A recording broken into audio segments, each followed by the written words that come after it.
ಹರಿ Krishna. ISKCON Shri Radha Govinda ಮಂದಿರ ಮಂಗಳೂರು ಆಯೋಜಿಸಿದಂತ ಭಗವದ್ಗೀತೆ ಯಥಾರೂಪ ಆಳವಾದ ಅಧ್ಯಯನದ ತರಗತಿಗೆ ತಮ್ಮೆಲ್ಲರಿಗೂ ಕೂಡ ಸ್ವಾಗತ. ಇಂದಿನ ತರಗತಿಯನ್ನು ಪ್ರಣಾಮ ಮಂತ್ರದೊಂದಿಗೆ ಪ್ರಾರಂಭ ಮಾಡೋಣ. ಓಂ ನಮೋ ಭಗವತೆ ವಾಸುದೇವಾಯ. ಓಂ ನಮೋ ಭಗವತೆ ವಾಸುದೇವಾಯ. ಓಂ ನಮೋ ಭಗವತೆ ವಾಸುದೇವಾಯ. ಓಂ ಅಜ್ಞಾನತಿಮಿರಾಂಧಸ್ಯ ಜ್ಞಾನಾಂಜನಶಲಾಕಯಾ ಚಕ್ಷುರುನ್ಮಿಲಿತಂ ಯೇನ ತಸ್ಮೈ ಶ್ರೀ ಗುರುವೇ ನಮಃ. ಶ್ರೀ ಚೈತನ್ಯ ಮನೋಭೀಷ್ಟಂ ಸ್ಥಾಪಿತಂ ಯೇನ ಭೂತಲೇ ಸ್ವಯಂ ರೂಪ ಕದಾ ಮಹ್ಯಂ ದದಾತಿ ಸ್ವಪದಾಂತಿಕಂ.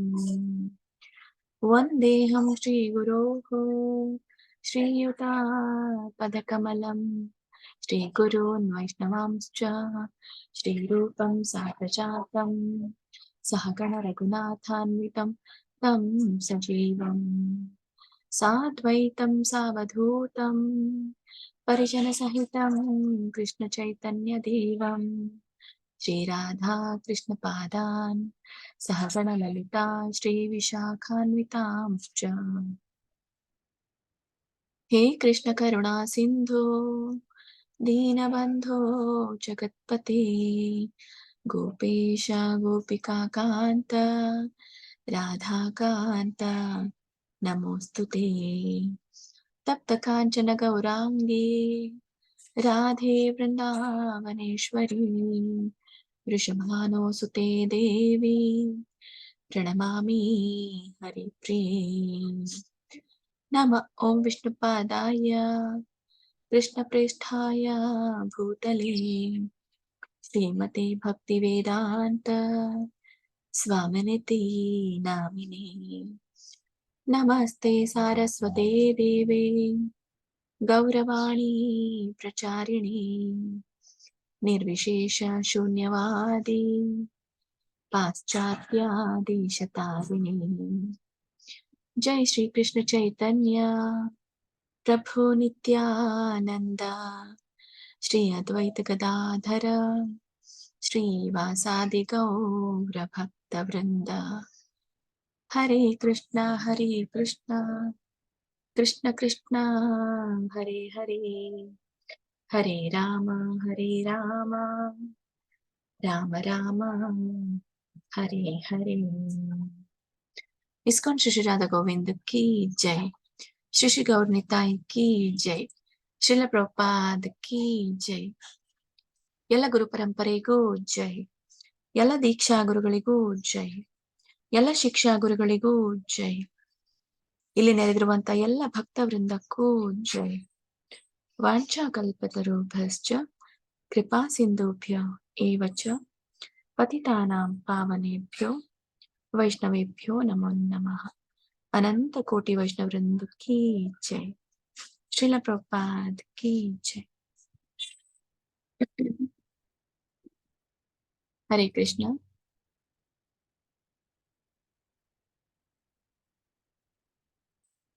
ಮಂಗಳಾಚರಣದ ಒಂದು PDF ಕೂಡ ಮಾಡಿ ಕಳಿಸ್ತೀನಿ ನಾನು, ಯಾವ್ದು ಹೇಳ್ಬೇಕು ಅಂತ. ಆಲ್ರೆಡಿ ಮಾಡಿಲ್ಲ ನಾನು, ಇದೆ ನಿಮ್ಗೆ ಈಗಾಗ್ಲೇ ಗೊತ್ತಿರ್ಬೋದು. ನಾನು ಸೆಂಡ್ ಮಾಡ್ತೇನೆ, ನನಗೆ ಸಮಯ ಸಿಕ್ಕಾಗ ಮಾಡಿ ಸೆಂಡ್ ಮಾಡ್ತೇನೆ. ಹರೇ ಕೃಷ್ಣ. ಇವತ್ತಿನ ತರಗತಿಯಲ್ಲಿ ನಾವು 2 ವಿಷಯದ ಕುರಿತು ತಿಳ್ಕೊಳ್ಳಿಕ್ಕಿದ್ದೇವೆ. ನಿನ್ನೆಯ ತರಗತಿಯಲ್ಲಿ ಈಗಾಗಲೇ 13ನೇ ಅಧ್ಯಾಯದ ಸಾರಾಂಶವನ್ನ ನಾವು ನೋಡಿದ್ವಿ. 13ನೇ ಅಧ್ಯಾಯ ಇರುವಂತದ್ದು ಈ ಪ್ರಕೃತಿ ಪುರುಷ ಪ್ರಜ್ಞೆ, ಅಂದ್ರೆ ಭೌತಿಕ ಪ್ರಕೃತಿಯಲ್ಲಿ ಏನೆಲ್ಲ ನಡೆಯುತ್ತೆ ಅನ್ನೋದು, ಅಂದ್ರೆ ನಾವಿರುವಂತಹ ಜಾಗ, ಇಲ್ಲಿ ಎಲ್ಲ ಏನ್ ನಡೀತಾ ಇದೆ ಅನ್ನೋದನ್ನ ಭಗವಂತ 13ನೇ ಅಧ್ಯಾಯದಲ್ಲಿ ತಿಳಿಸಿದ್ರೆ, ಈ 14ನೇ ಅಧ್ಯಾಯ ಯಾವ್ದಕ್ಕೆ ಸಂಬಂಧಪಟ್ಟಿದೆ ಅನ್ನೋದನ್ನ ನಾವು ಇಲ್ಲಿ ತಿಳ್ಕೊಳ್ತೀವಿ. ಇದನ್ನ ತಿಳ್ಕೊಳ್ಳೋಕ್ಕಿಂತ ಮುಂಚೆ ನಾವು ಈ ಒಂದು 14ನೇ ಅಧ್ಯಾಯ ಎಷ್ಟೊಂದು ಮಹಾತ್ಮೆಯನ್ನ ಪಡೆದಿದೆ, ಯಾಕೆ ನಾವು ಭಗವದ್ಗೀತೆಯಲ್ಲಿ ಇರುವಂತಹ ಶ್ಲೋಕಗಳನ್ನ ಪಠನೆ ಮಾಡಬೇಕು, ಯಾಕೆ ಏಕಾದಶಿ ಎಂದು ಮತ್ತೆ ಕೆಲವೊಂದು ಈ ಆಸ್ಪೀಸಿಯಸ್ ಡೇಸ್ ಅಂತ ಹೇಳ್ತೇವೆ ಭಗವಂತನದ್ದು, ಕೃಷ್ಣನಿಗೆ ಸಂಬಂಧಪಟ್ಟಿರುವಂತದ್ದು. ಆ ಸಮಯಗಳಲ್ಲಿ ನಾವು ಪಠಣ ಮಾಡ್ತೇವೆ ಕೆಲವೊಂದು ಅಧ್ಯಾಯಗಳನ್ನ. ಈಗ ಉದಾಹರಣೆಗೆ ದಾಮೋದರ ಮಾಸದಲ್ಲಿ ನಾವು ನಿಯಮಿತವಾಗಿ ಅಂದ್ರೆ ದಿನಾಲು 12ನೇ ಅಧ್ಯಾಯವನ್ನ ಪಠಣೆ ಮಾಡ್ತೀವಿ. ಎಲ್ಲರೂ ಮಾಡ್ತಾ ಇದ್ದೀರಿ ಅಂತ ಅನ್ಕೊಳ್ತೀನಿ. ಯಾಕೆ? ಇದಕ್ಕೊಂದು ಮಹಾತ್ಮೆ ಇದೆ, ಮಹಿಮೆ ಇದೆ. ಹೀಗೆ 18 ಅಧ್ಯಾಯ ಕೂಡ ಅದರದೇ ಆದಂತ ಮಹಿಮೆಯನ್ನ ಹೊಂದಿರುವುದರಿಂದ ಯಾವ ಅಧ್ಯಾಯಕ್ಕೂ ಕೂಡ ಒಂದು ಸೀಮಿತವಾದಂತಹ ಪ್ರಾಮುಖ್ಯತೆ ಇಲ್ಲ. ಎಲ್ಲದಕ್ಕೂ ಕೂಡ ಮಹತ್ವ ಇದೆ. ಹಾಗಾದ್ರೆ ಈ ಒಂದು ಮಹತ್ವದ ಹಿಂದೆ ಯಾವ ಕಥೆ ಅಡಗಿದೆ? ಯಾಕಂದ್ರೆ ಪ್ರತಿಯೊಂದು ಮಹಿಮೆ ಅನ್ನೋದು ನಮ್ಮಂಥವರಿಗೆ ಈ ಕಥೆ ಯಾರಿಗೋ ಒಬ್ಬರಿಗೆ ಯೂಸ್ ಆಗಿದೆ, ಉಪಯೋಗ ಆಗಿದೆ, ಇದರಿಂದ ಲಾಭ ಪಡ್ಕೊಂಡಿದ್ದಾರೆ ಅಂದಾಗ್ಲೇನೆ ನಮ್ಗೆ ಏನಾಗೋದು, ಅದ್ರ ಮೇಲೆ ನಂಬಿಕೆ ಬರುತ್ತೆ. ಅದಕ್ಕೋಸ್ಕರನೇ ಈ ಮಹಿಮೆ ಅನ್ನುವಂತಹ ಕಥೆಗಳನ್ನ ಇಟ್ಟಿರುವಂತದ್ದು. ಹಾಗಾದ್ರೆ ಏನಿದು ಮಹಿಮೆ? ಇದರ ಮಹಿಮೆಯನ್ನ ನಾವು ತಿಳ್ಕೊಳ್ಳೋಣ. ಈ ಭಗವದ್ಗೀತೆ 14ನೇ ಅಧ್ಯಾಯವನ್ನ ಗುಣತ್ರಯ ವಿಭಾಗ ಯೋಗ ಅಂತ ಹೇಳ್ತಾರೆ. ಇಲ್ಲಿ ವಿಷ್ಣು ಲಕ್ಷ್ಮಿಗೆ ಹೇಳಿರುವಂತಹ ಕಥೆಯನ್ನ ಶಿವ ತನ್ನ ಮಡದಿ ಪಾರ್ವತಿಗೆ ಹೇಳ್ತಾ ಇದ್ದಾನೆ. ಏನಂತ? ಈಗಾಗ್ಲೇ ನಿನಗೆ 13ನೇ ಅಧ್ಯಾಯದ ಒಂದು ಮಹಾತ್ಮೆಯನ್ನ ನಾನು ಹೇಳಿದ್ದೀನಿ.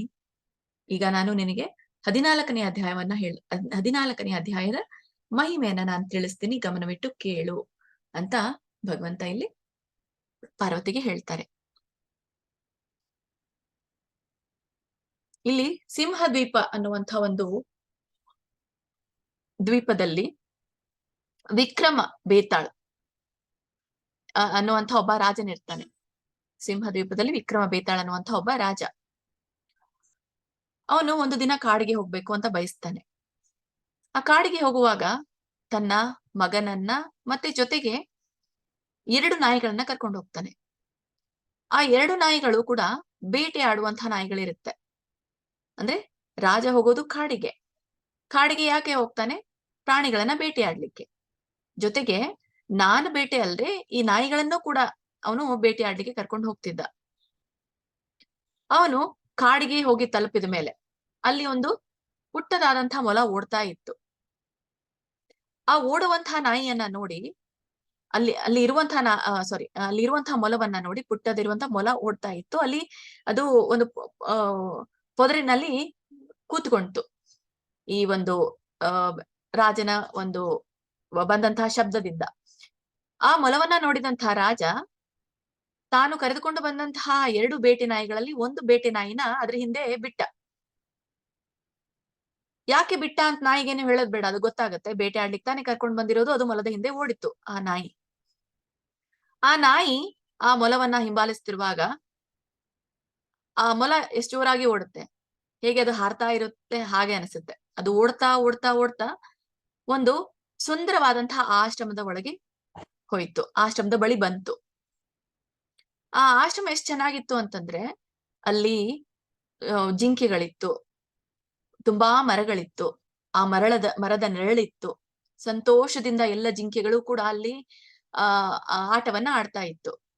ಮತ್ತೆ ಅಲ್ಲಿರುವಂತಹ ಗಿಡ, ಅಲ್ಲಿ ಕೋತಿಗಳು ಸಂತೋಷದಿಂದ ಹಣ್ಣುಗಳನ್ನ ತಿಂತಾ ಇದ್ವು. ಒಂದು ಗಿಡದಿಂದ ಇನ್ನೊಂದು ಗಿಡಕ್ಕೆ ಹಾರಿ ಹೋಗ್ತಾ ಇದ್ವು, ಜಿಗಿದು ಹೋಗ್ತಾ ಇದ್ವು.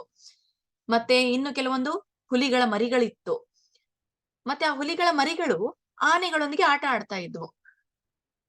ಹೀಗೆ ಈಗ ಹುಲಿಯನ್ನ ನೋಡಿದಾಗ ಎಲ್ಲ ಪ್ರಾಣಿಗಳನ್ನ ತಿನ್ನುವಂಥದ್ದು. ಹೀಗೆ ಇದು ಹುಲಿಗಳ ಮರಿಗಳು ಆನೆಯ ಮರಿಗಳೊಂದಿಗೆ ಆಟ ಆಡೋದು. ಕೋತಿಗಳಿದ್ರು ಕೂಡ ಅಲ್ಲಿ ಕೋತಿಗಳು ಭಯ ಪಡದೇ ಇರುವಂತದ್ದು, ಅಲ್ಲಿ ಜಿಂಕೆಗಳಿದ್ರು ಕೂಡ ಹುಲಿಗೆ ಭಯ ಪಡದೇ ಇರುವಂತದ್ದು. ಯಾಕಂದ್ರೆ ಅದೊಂದು ಆಶ್ರಮ, ಅಷ್ಟು ಪುಣ್ಯವಾದಂತಹ ಆಶ್ರಮ ಅದಾಗಿತ್ತು ಅನ್ನೋದು ನಮ್ಗಿಲ್ಲಿ ಗೊತ್ತಾಗುತ್ತೆ.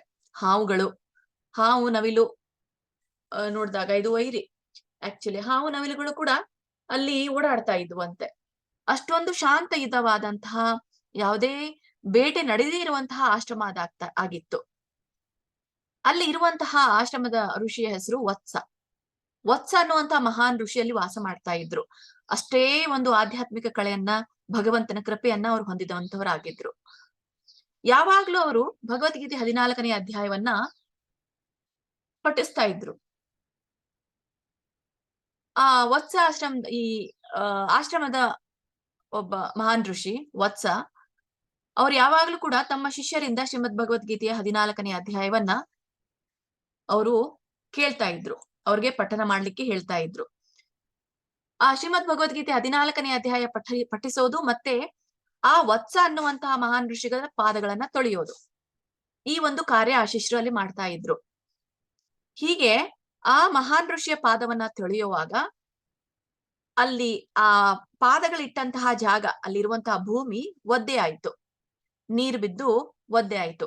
ಅಷ್ಟ್ರಲ್ಲಿ ಈ ಒಂದು ನಾಯಿ ಹಿಂಬಾಲಿಸ್ಕೊಂಡು ಬರ್ತಾ ಇರುವಂತಹ ಮೊಲ ಆ ಆಶ್ರಮಕ್ಕೇನು ಬಂದಿತ್ತೋ ಅದು ಕೂಡ ಓಡಿ ಓಡಿ ಆ ಮಹಾನ್ ಋಷಿಗಳು ಇಟ್ಟಂತಹ ಪಾದದ ಕೆಳಗಡೆ ಇರುವಂತಹ ಆ ಒಂದು ಜಾಗ ಏನಿದೆಯೋ, ಒದ್ದೆ ಆದಂತಹ ಜಾಗ, ಅದ್ರ ಮೇಲೆ ಕಾಲಿಟ್ಟಿತ್ತು. ಆ ಕೆಸರಿನಲ್ಲಿ ಜಾರಿತ್ತು ಆ ಮೊಲ. ಓಡಿ ಓಡಿ ಹೋಗಿ ಆ ಕೆಸರಿನಲ್ಲಿ ಜಾರಿತ್ತು. ತಕ್ಷಣವೇ ಆ ಮೊಲ ಒಂದು ಸ್ವರ್ಗೀಯ ದೇಹವನ್ನ ಪಡೀತು, ಆಧ್ಯಾತ್ಮಿಕ ದೇಹವನ್ನ ಪಡೀತು.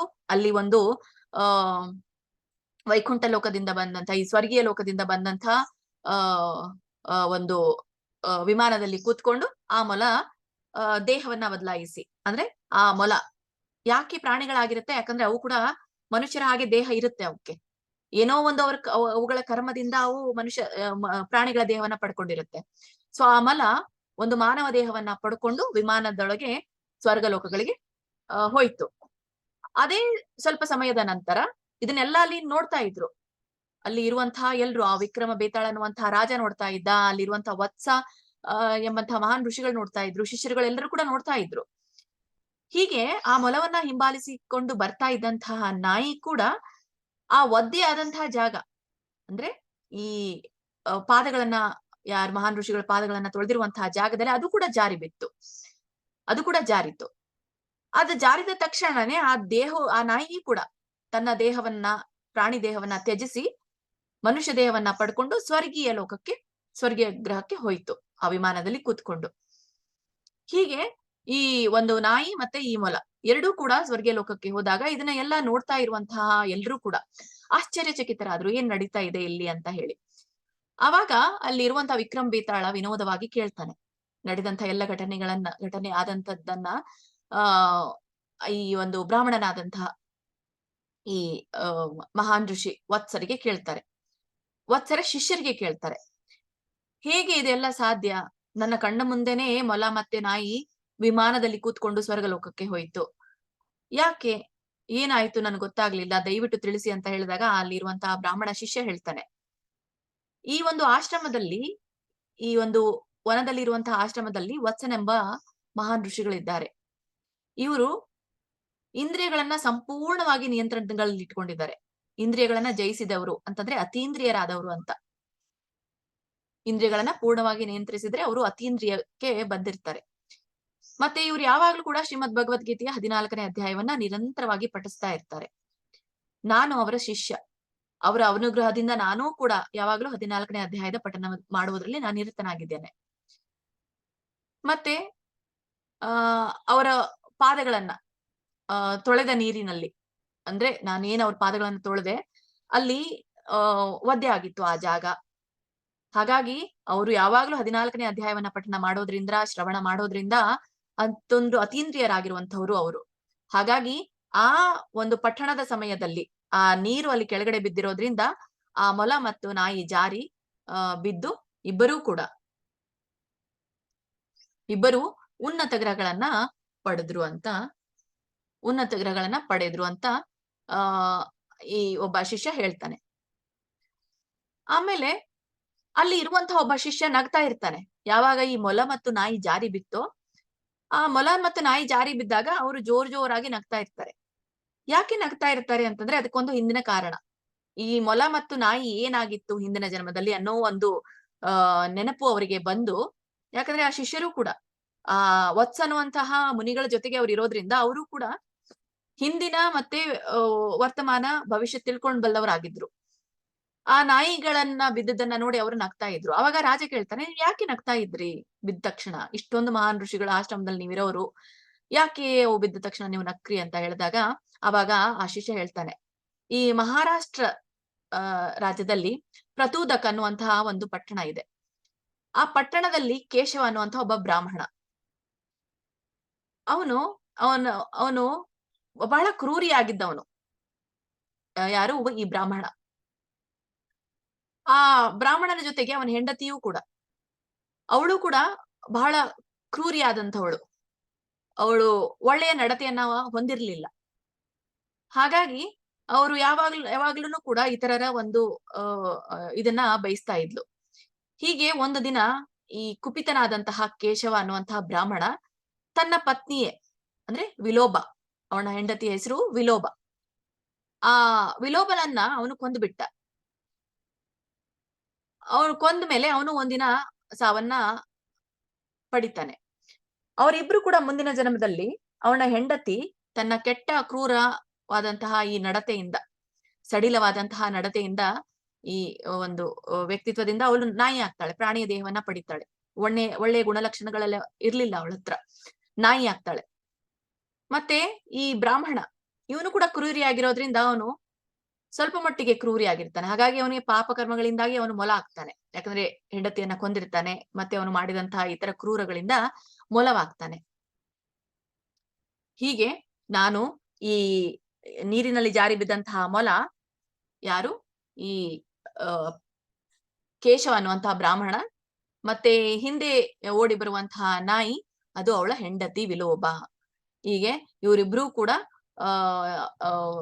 ಮುಕ್ತಿಯನ್ನ ಪಡ್ಕೊಂಡ್ರು ಅಂತ. ಮತ್ತೆ ಆದ್ರೂ ಕೂಡ ಭೂಮಿಗೆ ಬರ್ಲೇಬೇಕು, ಸ್ವರ್ಗಲೋಕಗಳಿಗೆ ಹೋಗಿದ್ದಾರೆ, ಮತ್ತೆ ಭೂಮಿಗೆ ಬರ್ಲೇಬೇಕು. ಹೀಗೆ ಅವರು ಈ ಒಂದು ಪ್ರಾಣಿ ದೇಹದಿಂದ ಮುಕ್ತಿಯನ್ನ ಪಡೆದ್ರು ಅಂತ ಹೇಳಿ ಶಿವ ಇವನು ಯಾರು ಶಿಷ್ಯ ಇವನಿಗೆ ಹೇಳ್ತಾನೆ. ಯಾರು, ಈ ರಾಜ ವಿಕ್ರಮ್ ಬೇತಾಳ್ ಅನ್ನುವಂತಹ ರಾಜನಿಗೆ ಹೇಳ್ತಾನೆ.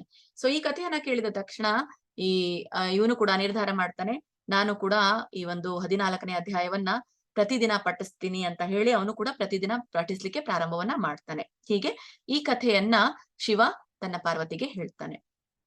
ಹೀಗೆ ಯಾರು ನಿರಂತರವಾಗಿ ಈ 14ನೇ ಅಧ್ಯಾಯವನ್ನ ಓದ್ತಾರೋ ಅವರು ಶಾಶ್ವತವಾಗಿ ವಿಷ್ಣುವಿನ ಪಾದಕಮಲಗಳಿಗೆ ಸೇರ್ಲಿಕ್ಕೆ ಸಮಯ ತೆಗೆದುಕೊಳ್ಳೋದಿಲ್ಲ ಅನ್ನೋದು ಇದರಿಂದ ಗೊತ್ತಾಗುತ್ತೆ. ಹೀಗೆ ಈ ಒಂದು ಭೌತಿಕ ಜಗತ್ತಿನಲ್ಲಿ ನಾವು ಇದ್ಕೊಂಡು ಎಷ್ಟೇ ಪಾಪ ಕರ್ಮಗಳನ್ನ ಮಾಡಿದ್ರೂ ಕೂಡ ಭಗವಂತ ಕೆಲವೊಂದು ಸ್ವಲ್ಪ ಮಟ್ಟಿಗಾದ್ರೂ ಆಧ್ಯಾತ್ಮಿಕದಲ್ಲಿ ನಾವು ಬಂದಾಗ ನಮಗೆ ಎಷ್ಟೊಂದು ತನ್ನ ಕರುಣೆಯನ್ನ ಕಲ್ಪಿಸ್ತಾನೆ ಅನ್ನೋದು ಗೊತ್ತಾಗುತ್ತೆ. ಹಾಗಂತ ಹೇಳಿ ಕರುಣೆ ಕಲ್ಪಿಸ್ತಾನೆ ಅಂತ ಹೇಳಿ ನಾವು ಪಾಪ ಕರ್ಮಗಳನ್ನ ಮಾಡೋದಿರೋದಿಲ್ಲ. ಈಗ ಪಾಪಗಳನ್ನ ಮಾಡ್ತೇನೆ, ನನ್ನ ಒಂದು ವಯಸ್ಸಾದ್ಮೇಲೆ ನಾನು ಆಧ್ಯಾತ್ಮಿಕದಲ್ಲಿ ಬರ್ತೇನೆ, ಇದಕ್ಕೆಲ್ಲ ಭಗವಂತ ಆಸ್ಪದ ಕೊಡೋದಿಲ್ಲ. ಯಾಕಂದ್ರೆ ನಮ್ಮ ಒಂದು ಆತ್ಮ ಹೃದಯದಲ್ಲಿ ಪರಮಾತ್ಮನಿದ್ದಾನೆ, ಅವನೆಲ್ಲವೂ ಕೂಡ ವೀಕ್ಷಿಸ್ತಾ ಇರ್ತಾನೆ. ಹಾಗಾಗಿ ನಾವು ಯಾವುದೇ ಕ್ರೂರವಾದಂತಹ ಪಾಪಗಳನ್ನ ಮಾಡ್ಬೇಕಾದ್ರೆ ನಾವು ಆಲೋಚನೆಯನ್ನ ಮಾಡ್ಬೇಕು. ಹಾಗಾದ್ರೆ ಇಷ್ಟು ಒಂದು ಮಹತ್ವವನ್ನು ಹೊಂದಿರುವಂತಹ ಈ ಕಥೆ ಈ 14ನೇ ಅಧ್ಯಾಯದಲ್ಲಿ ಏನಿದೆ, ಇಷ್ಟೊಂದು ಇದರಲ್ಲಿ ನಮ್ಗೆ ಮುಕ್ತಿ ದೊರೆಯೋದಾದ್ರೆ ಏನ್ ಮಹತ್ವವನ್ನ ಇಲ್ಲಿ ಹೇಳಲಾಗಿದೆ ಅನ್ಲಿಕ್ಕೆ, ಈ ಒಂದು 14ನೇ ಅಧ್ಯಾಯ ಗುಣತ್ರಯ ವಿಭಾಗ ಯೋಗ ಅಂತ ಹೇಳ್ತಾರೆ. ಗುಣತ್ರಯ ಅಂತಂದ್ರೆ, ಗುಣ ಅಂದ್ರೆ ಎರಡು ಇಲ್ಲಿ ಇಲ್ಲ, ಗುಣತ್ರಯ ವಿಭಾಗ ಅಂತ ಹೇಳ್ತಾರೆ. ಗುಣತ್ರಯ ಅಂದ್ರೆ ಎರಡು ಶಬ್ದಗಳ ಒಂದು ಕಾಂಬಿನೇಷನ್. ಗುಣ ಅಂದ್ರೆ ಗುಣಗಳು, ಸ್ವಭಾವಗಳು ಅಂತ ಹೇಳ್ತೀವಿ. ತ್ರಯ ಅಂತಂದ್ರೆ ಮೂರು. ಹಾಗಾಗಿ ಮೂರು ಗುಣಗಳ ವಿಭಾಗ ಅಂತ ಹೇಳ್ತಾರೆ. ಮೂರು ಗುಣಗಳ ವಿಭಾಗ ಏನಿದು? ಮೂರು ಗುಣಗಳ ವಿಭಾಗ ಎಲ್ಲಿದೆ? ಮೂರು ಗುಣಗಳ ವಿಭಾಗ ಇರೋದು ಈ ಭೌತಿಕ ಪ್ರಕೃತಿಯಲ್ಲಿ. ಈ ಭೌತಿಕ ಪ್ರಕೃತಿಯಲ್ಲಿ ನಾವು ಮೂರು ಗುಣಗಳಿಂದ ಬಂಧಿತರಾಗಿದ್ದೇವೆ. ಕೇವಲ ನಮ್ಮ ದೇಹ ಅಷ್ಟೇ ಅಲ್ಲ, ಕೇವಲ ಈ ಒಂದು ಜೀವಿಗಳಷ್ಟೇ ಅಲ್ಲ, ಈ ಪೂರ್ಣ ನಾವು ಯಾವ ಬ್ರಹ್ಮಾಂಡದಲ್ಲಿದೀವೋ ಈ ಬ್ರಹ್ಮಾಂಡನೇ ಈ ಒಂದು ತ್ರಿಗುಣಗಳಿಂದ ಆವರಿಸಲ್ಪಟ್ಟಿದೆ. ಈ ಆವರಿಕೆಗೆ ಏನಂತ ಹೇಳ್ತೀವಿ ಅಂತಂದ್ರೆ ಮಹಾಮಾಯೆ ಅಂತ ಹೇಳ್ತೀವಿ. ಆ ಮಹಾಮಾಯೆ ನಮಗೆ ಮುಚ್ಚಲ್ಪಟ್ಟಿದ್ದಾಳೆ. ಹಾಗಾಗಿ ನಮ್ಗೆ ಭಗವಂತ ಕಾಣ್ತಾ ಇಲ್ಲ. ಹಾಗಾದ್ರೆ ಭಗವಂತ ಕಾಣ್ಬೇಕು ಅಂದ್ರೆ ನಾವು ಆ ಮಾಯೆನ ಸರಿಸ್ಬೇಕು. ಹಾಗಾದ್ರೆ ಈ ಮಾಯೆ ಯಾರು? ಮಾಯೆ ಅಂದ್ರೆ ಒಬ್ಳು ಮಹಿಳೆ ಇರ್ಬೇಕು ತಾನೆ. ಯಾರವ್ರು? ಮಹಾಮಾಯೆ ಅಂದ್ರೆ ಯಾರು? ಎಲ್ಲಿಂದ ಬಂದ್ರು? ಭಗವಂತ ಅವಳನ್ನ ಯಾಕೆ ಕಳಿಸಿದ? ಭಗವಂತ ಯಾಕೆ ಇದನ್ನ ಸೃಷ್ಟಿ ಮಾಡ್ದ? ತ್ರಿಗುಣಗಳನ್ನ ಯಾಕೆ ನಮ್ಮಲ್ಲಿ ಇಟ್ಟ? ಹೇಗೆ ಇದು ಕೆಲಸ ಮಾಡುತ್ತೆ ನಮ್ಮ ಮೇಲೆ? ಮತ್ತೆ ಹೇಗೆ ಈ ಜೀವಿಗಳು, ನಮ್ಮ ದೇಹ ಪದೇ ಪದೇ ಈ ತ್ರಿಗುಣಗಳಿಗೆ ಒಳಗಾಗತ್ತೆ? ಮತ್ತೆ ಈ ತ್ರಿಗುಣಗಳ ಇಲ್ದೇ ಇದ್ರೆ ಏನಾಗತ್ತೆ? ತ್ರಿಗುಣಗಳಲ್ಲಿಯೇ ನಾವು ಸತ್ರೆ ಏನಾಗುತ್ತೆ? ಇವುಗಳನ್ನೆಲ್ಲವನ್ನು ಕೂಡ ನಾವು ಈ ಒಂದು ಅಧ್ಯಾಯದಲ್ಲಿ ತಿಳ್ಕೊಳ್ಳಿಕ್ಕಿದ್ದೇವೆ. ತ್ರಿಗುಣಗಳಂದ್ರೆ ಏನು, ಯಾವ್ಯಾವಿದೆ, ಇವೆಲ್ಲನೂ ನಾವು ಇಲ್ಲಿ ತಿಳ್ಕೊಳ್ತೀವಿ. ಈ ಒಂದು ಅಧ್ಯಾಯ 27 ಶ್ಲೋಕಗಳನ್ನ ಒಳಗೊಂಡಿದೆ. ಈ 27 ಶ್ಲೋಕಗಳನ್ನ ನಾವು 4 ವಿಭಾಗಗಳನ್ನಾಗಿ ವಿಂಗಡಿಸ್ತೇವೆ. ಮೊದಲನೇ ವಿಭಾಗ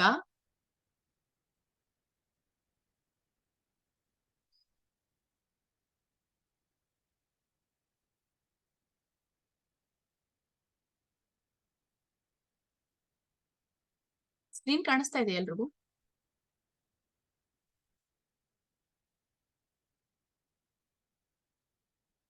ಕಾಣಿಸ್ತಾ ಇದೆ ಮಾತಾಜಿ.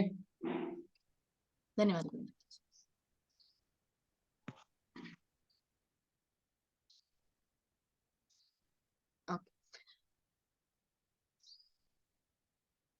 ಈ ಒಂದು ಅಧ್ಯಾಯವನ್ನ 4 ವಿಭಾಗಗಳಾಗಿ ವಿಂಗಡಿಸಲಾಗಿದೆ. ಮೊದಲನೇ ಭಾಗವನ್ನ ತ್ರಿಗುಣಗಳು ಅಂತ ಹೇಳ್ತಾರೆ. ಅಂದ್ರೆ ಭೌತಿಕ ಪ್ರಕೃತಿಯ 3 ವಿಧಾನಗಳು. ಭೌತಿಕ ಪ್ರಕೃತಿಯಲ್ಲಿ 3 ವಿಧಾನಗಳಿದೆ. ಈ 3 ವಿಧಾನಗಳು ಯಾವ್ಯಾವುದು? ಈ 3 ವಿಧಾನಗಳ ಅರ್ಥ ಏನು? 3 ವಿಧಾನಗಳಿಂದ ನಮ್ಗೆ ಏನಾಗತ್ತೆ? ಮತ್ತೆ ಈ ವಿಧಾನಗಳ ಒಂದು ಪ್ರಭಾವ ಏನು? ಪರಿಣಾಮ ಏನು? ಮತ್ತೆ ಇದರಿಂದ ಹೊರಗೆ ಬರೋದು ಹೇಗೆ? ಮತ್ತೆ ಗುಣ ಅಂದಾಗ ಗುಣಲಕ್ಷಣಗಳಿರ್ಲೇಬೇಕಲ್ಲ. ಪ್ರತಿಯೊಂದು ವಿಧಾನಗಳಲ್ಲಿ ಯಾವ್ಯಾವ ಗುಣಲಕ್ಷಣಗಳಿದೆ, ಈ ಯಾವ್ಯಾವ ಗುಣಗಳನ್ನ ಹೊಂದಿದವರು ಯಾವ್ಯಾವ ಗುಣಲಕ್ಷಣಗಳನ್ನ ಹೊಂದಿರ್ತಾರೆ ಅನ್ನೋದನ್ನ, ಮತ್ತೆ ಈ ತ್ರಿಗುಣಗಳ ಪ್ರಾಧಾನ್ಯತೆಯನ್ನ ನಾವು ತಿಳ್ಕೊಳ್ತೀವಿ. ಹೇಗೆ ಈ ಒಂದು ಕ್ಷೇತ್ರದಲ್ಲಿ ಅಂತಂದ್ರೆ ಈ ಒಂದು ಬ್ರಹ್ಮಾಂಡದಲ್ಲಿ ಇದು ವ್ಯಕ್ತವಾಗುತ್ತೆ, ಹೇಗೆ ನಮ್ಮ ಪಿಂಡಾಂಡದಲ್ಲಿ ಇದು ವ್ಯಕ್ತವಾಗುತ್ತೆ ಅನ್ನೋದನ್ನ, ಮತ್ತೆ ಈ ತ್ರಿಗುಣಗಳಿಂದ ಹೇಗೆ ನಾವು ಬಂಧನಕ್ಕೊಳಗಾಗ್ತೀವಿ, ಮತ್ತೆ ಈ ತ್ರಿಗುಣಗಳಲ್ಲಿ ಯಾರ್ಯಾರು ಇರ್ತಾರೋ ಅವ್ರು ಯಾವ್ಯಾವ ಲೋಕಗಳಿಗೆ ಹೋಗ್ತಾರೆ ಸತ್ತ ಮೇಲೆ, ಮತ್ತೆ ಈ ತ್ರಿಗುಣಗಳ ಪರಿಣಾಮ ಮತ್ತೆ ಇದರ ಪ್ರಭಾವ, ಇದರ ಕಾರ್ಯಗಳ ಫಲ ಭಗವಂತ ನಮ್ಗೆ ಕೊಡೋದು, ಯಾವ ಒಂದು ಗುಣಗಳಲ್ಲಿದ್ರೆ ನಮ್ಗೆ ಒಳ್ಳೆಯದು ಅನ್ನೋದು ಈ ಒಂದು ಇದರಲ್ಲಿ ನಮ್ಗೆ ಗೊತ್ತಾಗುತ್ತೆ. ಮುಂದೆ ನಮ್ಗಿರೋದು ಈ ಈ ತ್ರಿಗುಣಗಳ ಅಥವಾ ಈ 3 ವಿಧಾನಗಳ ಮೇಲುಗೈ ಅಂತ ಹೇಳ್ತೀವಿ. ಈ 3 ವಿಧಾನಗಳಲ್ಲಿ ಯಾವ ಒಂದು ಗುಣ ಮೇಲುಗೈ ಸಾಧಿಸುತ್ತೆ ಅಂತ. ಈಗ ಯಾರಿಗೂ ಕೂಡ ಇದು ಒಂದೇ ಮೇಲುಗೈ ಸಾಧಿಸುತ್ತೆ ಅಂತ ಇಲ್ಲ. ಈಗ ನನಗೆ ಆಗಿರ್ಬೋದು, ನಿಮ್ಗೆ ಆಗಿರ್ಬೋದು, ಉಳಿದವ್ರಿಗಾಗಿರ್ಬೋದು, ಇಲ್ಲಿರುವಂತಹ ಜೀವಿಗಳಿಗಾಗಿರ್ಬಹುದು, ಎಲ್ಲ ಜೀವರಾಶಿಗಳಾಗಿರ್ಬಹುದು, ಯಾವ ಗುಣಗಳನ್ನ ಯಾರು ಬೆಳೆಸ್ಕೊಳ್ತಾರೋ ಆ ಗುಣ ಮೇಲುಗೈ ಸಾಧಿಸುತ್ತೆ. ಹಾಗಾಗಿ ಇಲ್ಲಿ ನಾವು ಪ್ರಾಮುಖ್ಯತೆ ಅಂತ ಹೇಳ್ತೀವಿ. ಅದನ್ನೇ ಇದು ಬೆಳೆಸಿಕೊಳ್ಳುವಂತಹ ಒಂದು ಗುಣ. ನಾವು ಯಾವ್ದು ಬೆಳೆಸ್ಕೊಳ್ತೀವೋ ಅದು ಮೇಲುಗೈ ಸಾಧಿಸುತ್ತೆ. ಆ ಮೇಲುಗೈ ಸಾಧಿಸಿದ್ರೆ ಯಾವ್ದು ಒಳ್ಳೇದು ಇದ್ರಲ್ಲಿ ಅನ್ನೋದನ್ನ, ಅಂದ್ರೆ ಈ 3 ಗುಣಗಳು ಸತ್ವ, ರಜಸ್ಸು, ತಮಸ್ಸು. ಈಗಾಗಲೇ ನಿಮ್ಗೆ ಗೊತ್ತಿದೆ. ಅದನ್ನು ಕೂಡ ಇನ್ನೊಮ್ಮೆ ನಾನು ಇಲ್ಲಿ ಹೇಳ್ತೇನೆ, ಯಾಕಂದ್ರೆ ಪ್ರಾಮುಖ್ಯವಾಗಿ ಇದೇ ಅಧ್ಯಾಯದಲ್ಲಿ ಇದನ್ನ ನಾವು ತಿಳ್ಕೊಳ್ಳುವಂಥದ್ದು. ಸತ್ವ, ರಜಸ್ಸು ಮತ್ತೆ ತಮಸ್ಸು, ಈ 3 ಗುಣಗಳಲ್ಲಿ ಹೆಚ್ಚಿನ ಪ್ರಾಮುಖ್ಯತೆ ಯಾವ್ದಕ್ಕಿದೆ ಅಂತ ಹೇಳಿದಾಗ, ಯಾವ್ದಕ್ಕೂ ಹೆಚ್ಚಿನ ಯಾರು ಯಾವ್ದು ಬೆಳೆಸ್ಕೊಳ್ತಾರೋ ಅದು ಮೇಲುಗೈ ಸಾಧಿಸುತ್ತೆ ಅಂತ ಹೇಳ್ತಾರೆ. ಹಾಗಾದ್ರೆ ಬೆಳೆಸ್ಕೊಂಡ್ರೆ ಮೇಲುಗೈ ಸಾಧಿಸೋದಾದ್ರೆ ಈ ಒಂದು ಆಧ್ಯಾತ್ಮಿಕದಲ್ಲಿ ಮುಂದುವರಿಲಿಕ್ಕೆ ನಮ್ಗೆ ಬೇಕಾದಂತಹ ಒಂದು ಗುಣ ಯಾವುದು ಅಂದಾಗ ಅದರ ಒಂದು ಪ್ರಾಮುಖ್ಯತೆಯು ಕೂಡ ನಮ್ಗೆ ಇಲ್ಲಿ ಹೇಳಲಾಗತ್ತೆ. ಇದು ಒಂದು ಕಾಂಪಿಟೇಷನ್ ಇದ್ದ ಹಾಗೆ. ಇಲ್ಲಿ ಈ 3 ಗುಣಗಳು ಕೂಡ ಸೀಮಿತ ಅಥವಾ ನಿಯಮಿತವಾಗಿ ಸ್ಥಿರವಾಗಿ ಯಾರಲ್ಲಿ ಇರಲ್ಲ. ಅವು ಮೇಲುಗೈ ಸಾಧಿಸ್ತಾ ಇರುತ್ತೆ. ನಾನ್ ಮುಂದು ತಾನ್ ಮುಂದು ಅಂತ ಹೇಳಿ ಫಸ್ಟ್ ಸೆಕೆಂಡ್ ಥರ್ಡ್ ಹೇಗೆ ಆಪ್ಷನ್ಸ್ ಇರುತ್ತಲ್ಲ ನಮ್ಗೆಲ್ಲ ಕಾಂಪಿಟೇಷನ್ ಗಳಲ್ಲಿ, ಸ್ಪೋರ್ಟ್ಸ್ ಅಲ್ಲಿ. ಯಾಕೆ ಫಸ್ಟ್ ಸೆಕೆಂಡ್ ಥರ್ಡ್ ಅನ್ನೋದನ್ನ ಹೇಳ್ತಾರೆ ಇಲ್ಲಿ, ಅದಕ್ಕೆ ಸಂಬಂಧಪಟ್ಟಿರೋದು. ಫಸ್ಟ್ ಇದ್ದವರು ಸ್ವಲ್ಪ ಟಾಪ್ ಇರ್ತಾರೆ, ಸೆಕೆಂಡ್ ಸ್ವಲ್ಪ ಲೀಸ್ಟ್ ಟಾಪ್, ಇನ್ನೊಬ್ರು ಅದಕ್ಕಿಂತ ಕೆಳಗಡೆ. ಯಾಕೆ? ಅದೇ ಸತ್ವ, ರಜೋ, ತಮಸ್ಸು. ಹೀಗೆ ಅದನ್ನ ಸ್ಟೆಪ್ ಬೈ ಸ್ಟೆಪ್ ನಾವು ಈ ಒಂದು ಕಾಂಪಿಟಿಷನ್ ಅಲ್ಲಿ ಇರುವಂತಹ ಪ್ರೈಸಸ್ ಗಳನ್ನ ಅಲೋಕೇಟ್ ಮಾಡ್ಲಾಗತ್ತೆ. ಹಾಗೆ ಈ ಒಂದು ಪ್ರಾಮುಖ್ಯತೆಯಲ್ಲಿ ಯಾವ ಸ್ಪರ್ಧೆ ನಡೆದಿರುತ್ತೆ, ಹೇಗೆ ನಡೆದಿರುತ್ತೆ, ಯಾಕೆ ನಡೆಯುತ್ತೆ ಅನ್ನೋದನ್ನ ನಾವು ಸೆಕೆಂಡ್ ಅಲ್ಲಿ, ಅಂದ್ರೆ ಈ ಒಂದು ಪ್ರಾಮುಖ್ಯತೆಯ ಸ್ಪರ್ಧೆಯಲ್ಲಿ ನಾವು ನೋಡ್ತೇವೆ. ಮೊದಲೇದು ಹೇಳಿಲ್ಲ ನಾನು, ಮೊದಲನೇ ವಿಭಾಗದಲ್ಲಿ 1 ರಿಂದ 9ನೇ ಶ್ಲೋಕ ಒಳಗೊಂಡಿದೆ. ಅದು 3 ಗುಣಗಳ ವಿಭಾಗ.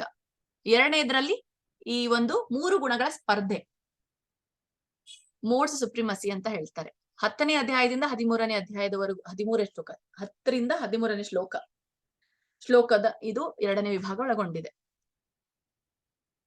3ನೇ ವಿಭಾಗದಲ್ಲಿ ಈ ಗುಣಗಳಲ್ಲಿರುವಂತಹ ಚಟುವಟಿಕೆಗಳು, ಗುಣಕ್ರಿಯೆಗಳು ಅಂತ ಹೇಳ್ತೀವಿ. ಯಾವ್ಯಾವ ಗುಣದಲ್ಲಿ ಇರುವಂತಹ ವ್ಯಕ್ತಿ ಅಥವಾ ಜೀವಿ ಯಾವ್ಯಾವ ಕಾರ್ಯವನ್ನ ಮಾಡುತ್ತೆ ಅನ್ನೋದನ್ನ ನಾವು ಈ 4ನೇ ಭಾಗದಲ್ಲಿ ನೋಡ್ತೀವಿ. ಮತ್ತೆ ಇವನ್ ಇಲ್ಲಿ ನಾವು acting and dying within a mode ಅಂತ ಹೇಳ್ತೀವಿ, ವಿದಿನ್ ದ ಮೋಡ್ಸ್ ಅಂತ ಹೇಳ್ತೀವಿ. ಹೇಗೆ ಈ ಒಂದು ಯಾವ ಒಂದು ಗುಣದಲ್ಲಿ ನಾವು ಇದ್ರೆ ಯಾವ ಸತ್ತ ಮೇಲೆ ಯಾವ ಲೋಕವನ್ನ ಪಡಿತೀವಿ ಅನ್ನೋದನ್ನ ಈ 3ನೇ ಭಾಗದಲ್ಲಿ ತಿಳಿಸಲಾಗುತ್ತೆ. ಅದು 14ರಿಂದ 18ನೇ ಶ್ಲೋಕದಲ್ಲಿ. ಕೊನೆಯ ಒಂದು ಭಾಗದಲ್ಲಿ ಈ 3 ಗುಣಗಳನ್ನು ಮೀರಿ ಯಾವ್ದಾದ್ರು ಗುಣ ಇದೆಯಾ, ಅದಕ್ಕೆ ಶುದ್ಧ ಜೀವನ ಅಂತ ಹೇಳ್ತೇವೆ ಅಥವಾ ಶುದ್ಧ ಸತ್ವ ಅಂತ ಹೇಳ್ತೀವಿ, ಶುದ್ಧ ಸತ್ವಗುಣ ಅಂತ ಹೇಳ್ತೀವಿ. ಈ 3 ಗುಣಗಳನ್ನ ಹೊರತುಪಡಿಸಿ ಇರುವಂತದ್ದು ಶುದ್ಧ ಸತ್ವಗುಣ. ಅದು ಭೌತಿಕ ಲೋಕಕ್ಕೆ ಸಂಬಂಧಪಟ್ಟಿಲ್ಲ, ಆದ್ರೆ ಅದನ್ನ ನಾವು ಬೆಳೆಸ್ಕೊಳ್ಳುವಂಥದ್ದು. ಹಾಗಾದ್ರೆ ಅದ ಯಾವುದು ಅನ್ನೋದನ್ನ ನಾವು ನೋಡ್ತೀವಿ. ಟ್ರಾನ್ಸೆಂಡಿಂಗ್ ದ ಮೋಡ್ಸ್ ಅಂತ ಹೇಳ್ತೀವಿ ಇದಕ್ಕೆ. 19ನೇ ಶ್ಲೋಕದಿಂದ 27ನೇ ಶ್ಲೋಕದವರೆಗೂ ಇದನ್ನ ನಾವು ನೋಡ್ತೀವಿ. ಹೀಗೆ 4 ವಿಭಾಗಗಳನ್ನಾಗಿ ವಿಂಗಡಿಸ್ತೇವೆ ಈ ಒಂದು ಅಧ್ಯಾಯವನ್ನ. ನೋಡೋಣ ಈಗ ಈ ಅಧ್ಯಾಯದಲ್ಲಿ ಮೊದಲಿನಿಂದ ಭಗವಂತ ಏನ್ ಹೇಳ್ತಾ ಬಂದಿದ್ದಾನೆ ಅನ್ನೋದನ್ನ.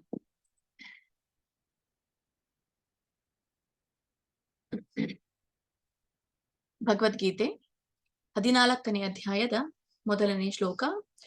ಶ್ರೀ ಭಗವಾನುವಾಚ ಪರಂ ಭೂಯ ಪ್ರವಕ್ಷ್ಯಾಮಿ ಜ್ಞಾನಾನಾಂ ಜ್ಞಾನಮುತ್ತಮಂ ಯಜ್ಞಾತ್ವಾ ಮುನಯಃ ಸರ್ವೇ ಪರಾಂ ಸಿದ್ಧಿಂ ಯತೋ ಗತಾಃ. ಪರಂ ಭೂಯ ಪ್ರವಕ್ಷ್ಯಾಮಿ ಜ್ಞಾನಾನಾಂ ಜ್ಞಾನಮುತ್ತಮಂ ಯಜ್ಞಾತ್ವಾ ಮುನಯಃ ಸರ್ವೇ ಪರಾಂ ಸಿದ್ಧಿಂ ಯತೋ ಗತಾಃ.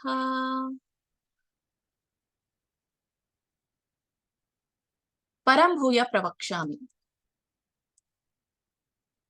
ದೇವೋತ್ತಮ ಪರಮ ಪುರುಷ ಇಲ್ಲಿ ಹೇಳ್ತಾರೆ,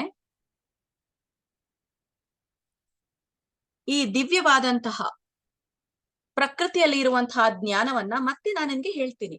ಪರಂ ಭೂಯಃ, ಭೂಯಃ ಅಂತಂದ್ರೆ ಮತ್ತೆ ಮತ್ತೆ ಹೇಳ್ತೀನಿ ನಾನು ನಿಮ್ಗೆ ಏನು ದಿವ್ಯವಾದ ಜ್ಞಾನ. ಯಾಕಂದ್ರೆ ಈಗಾಗಲೇ ಭೌತಿಕ ಕುರಿತಾಗಿ ಭಗವಂತ ಪ್ರಾರಂಭ ಮಾಡಿದ್ದಾರೆ.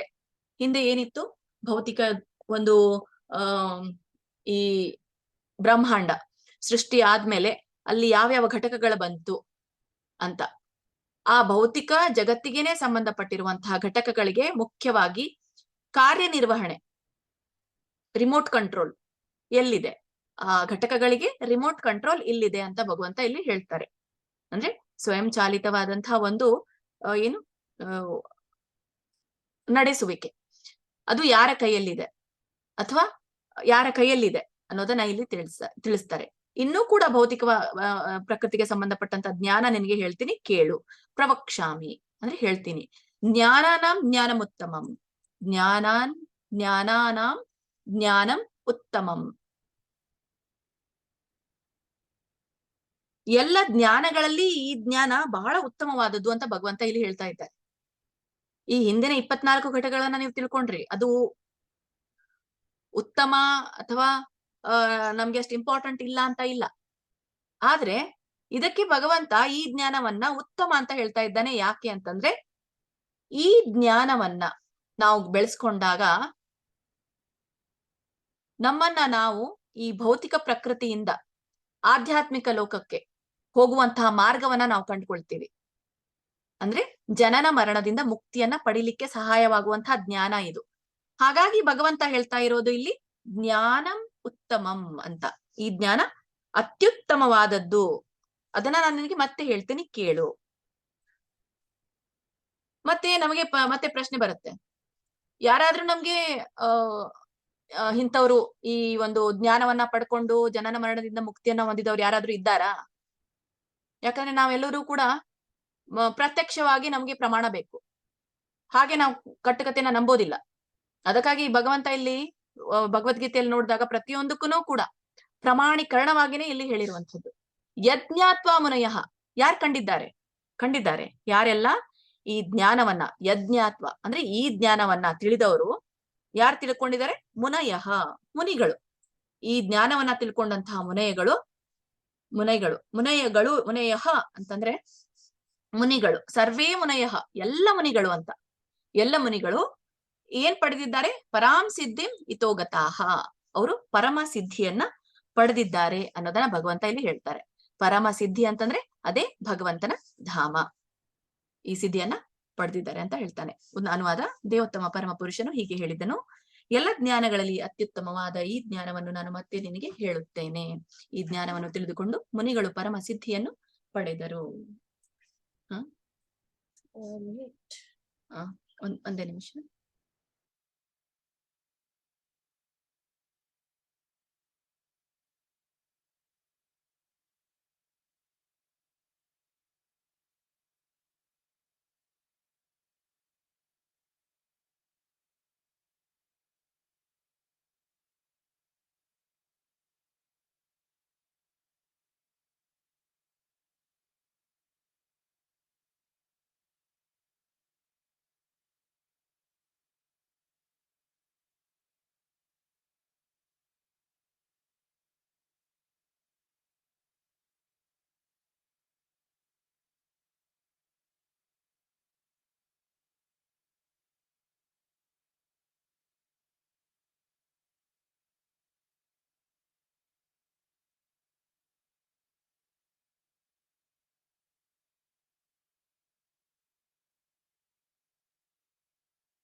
ಕ್ಷಮಿಸಿ.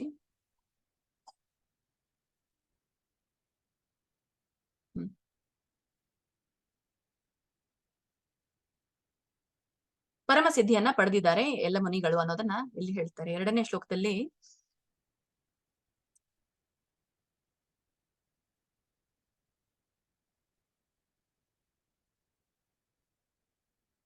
ಆ ಜ್ಞಾನ ಯಾವುದು? ಈ ಜ್ಞಾನದಲ್ಲಿ ನೆಲೆಗೊಂಡವರ ಒಂದು ಸಿದ್ಧಿ ಪಡೆಯೋದು ಅಂದ್ರೆ ಏನು? ಯಾವ ಸಿದ್ಧಿ ಇದು? ಸಿದ್ಧಿ ಅಂತಂದ್ರೆ ಏನು ಅನ್ನೋದನ್ನ ಇದ್ರಲ್ಲಿ ಭಗವಂತ ಹೇಳ್ತಾರೆ. ಈ ಜ್ಞಾನ ಯಾವುದು? ಈ ಜ್ಞಾನವನ್ನ ಪಡೆದವರು ಸಿದ್ಧಿಯನ್ನ ಪಡಿತಾರೆ. ಅದ್ಯಾವ ಸಿದ್ಧಿ ಅನ್ನೋದನ್ನ ಇಲ್ಲಿ ಹೇಳ್ತಾರೆ.